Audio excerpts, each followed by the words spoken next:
Allah güçlendir. Allah güçlendiren adamı ne bileyim endirmek olmaz. Bu bizim badbaxtçiliğimizdir.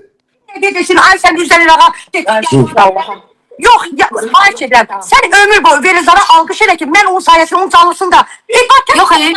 Bir insanın canlısında, üzr istəyirəm bacı, bir insanın canlısında o kadar adam varsa, Allah onu kaldırıbsa, onu kimse dillendirmeye ihtiyarı yoktur. Herkes Var yok. Özü ayağından asılacak. Ona göre herkesin Deməli Allah istəyir canlısında o kadar Bir Allah istəyir onun canlısında o kadar. Bak bunun hicabını açıp bunu var yoxuna nələr bağlayarım səhərə qədər sikim öldürərəm. Belə Azərbaycan xanımı olur. Vallahi düz deyir abi. Belə Azərbaycan xanımı olur deyib çıxır deyir ki qəhbəni Allah yüksəltdi. Onda Mia Xəlifə də porno ulduzdur. Allah yüksəldir onda onu. Hə? Bu günləri Paşinyan əgər Ermənistan prezident vəzifəsindədirsə, deməli Allah istəyib də. Bu gün ermənilər gəlib bizim torpağı alıbsa, deməli Allah istəyib də. Bu gün ermənilər gəlib bizim körpələrin qəbirlərini dağıdıbsa, kim istəyib? Deməli Allah istəyib də. Allah istəmədən heç olmur bəs. Tutsunlar da belə qəhbələri, tutsunlar da belə fahişələri. Hə, övladlarımız belə olacaq. Sabahları Polad Həşimovlar, Sən axşama kimi Quran oxuyu səhifəsində.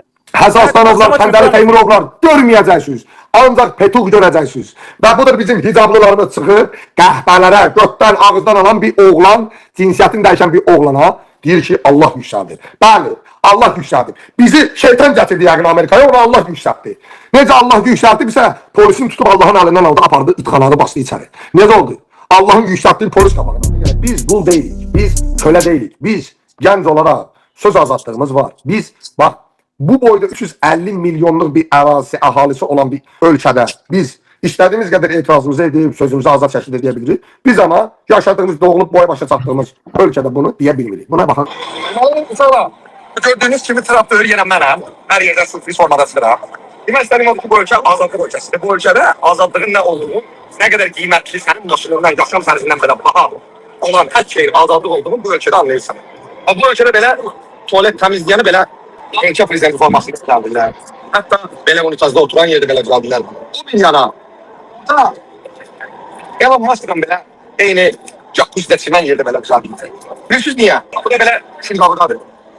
Çünkü azadlıq ölkəsidir. O da insandır. Buradakiler da insan. Bir vəzifədə ola bilər. Ama insanların azadlığın əlindən alınması demək deyil. Düşün nə demək istəyirəm. Burada onun adı da var. Yerdə yazılır.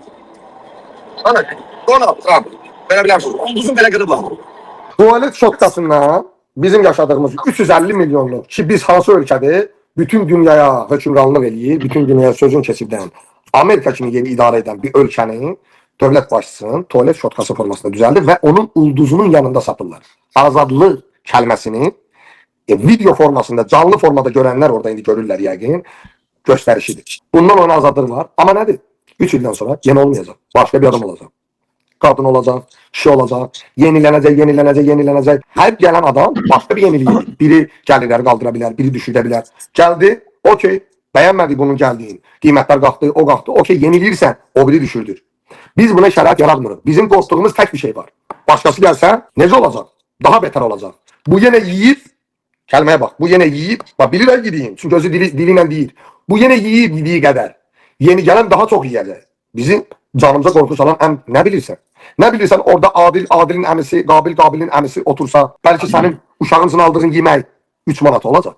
Bəlkə sənin aylık qazancın 400 manat yox, 4000 olacaq. Hardan bilirsən? Bütün xalqımız bilsin ki, Mehriban Paşayeva kimdir, nəçidir və etdiyi təhdidir faktiki subutla, faktla bu dəqiqə Emini güdürdülər, Eminə hücum etmək istəyirdilər, Emin vaxtında ayıldı və hətta kişi kimi düz arxasınca getdi. Ancaq Eminə hər dəfə demişəm ki, ay Emin, biraz idmanla məşğul olmaq lazımdır.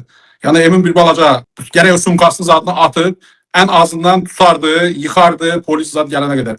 İnanıram ki, İşvesriya polisi o adamı tutacaqdılar və faktla cinayət işi açılacaq və bütün uclar aparıb birbaşa Mehriban Paşayeva aparacaq. Çünki birbaşa açıq-aşkar təhdid etdi və bir gün də bütün hamımız gördük ki, bu elə belə boş söz deyil idi. Can sağlığı arzulanmırdı. Yəni birbaşa fakt, söhbət ondan gedir ki, Emini, Meymanı, məni, səni, kim ki bunların ailəsindən danışır, kim ki bunların korrupsiyasından danışır, kim ki bunların cinayətlərini açır, bu dəqiqə hamı təhlükədədir.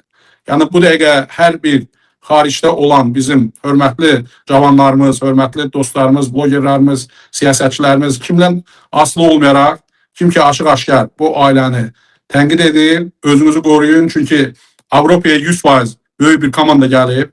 Yəni türmədən də adam çölə buraxıbdılar. Avropaya göndəribdilər.